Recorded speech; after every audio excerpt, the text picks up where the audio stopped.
A couple of timelines you're keeping a close eye on, Lindsay. Yeah, it's hard to keep up at this rate, Lindsay Biscaia, with all the stops and starts and hiccups along the way. But we know that Mark Carney is really set on that July 21st deadline for reaching a deal with the United States. That was something, it was a 30-day window, basically, that was announced at the G7 summit by Mark Carney and Donald Trump. So that would be July 21st. But now we know that the United States ambassador to Canada, Pete Hoekstra, isn't committing to that deadline, despite the fact that Donald Trump himself was agreeing to it last month in Alberta at that G7 summit. So in an interview with CTV News today, the ambassador also said he wouldn't commit to that deadline. Here's more from Pete Hoekstra.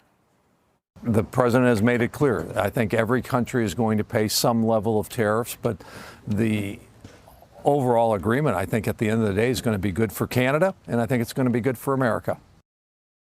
There's also a deadline of July 9th set by Donald Trump in terms of a new structure of tariffs. So that's when these letters come in that you both mentioned off the top. So these letters are being mailed out to every country, as you said, for individual countries to know the tariff rate of imports into the U.S. We're talking about 170 different countries here that Donald Trump is trying to negotiate with. That includes Canada. Negotiations continue. And today we heard Donald Trump talking about those letters. Here's more on what he had to say.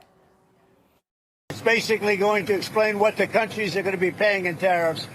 And it's very important. It's a lot of money for the country, but we're giving them a bargain. Because if I went by the true deficits or by other ways of measuring, it could be a lot more. We don't want to. I don't want to stretch it too much. We want to keep it pretty reasonable. And I think it's very reasonable.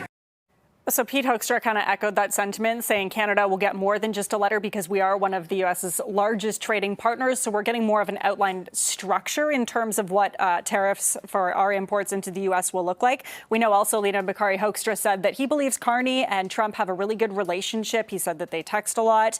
So we're going to have to wait and see where that relationship gets us in terms of reaching that deal. And obviously, as I mentioned, Carney is really hoping that by July 21st, we will have a deal. And if we don't, he has said Canada will put on those retaliatory tariffs. Back to you. Yeah, the pressure to get a deal done is certainly on. Lindsay, thanks so much for this.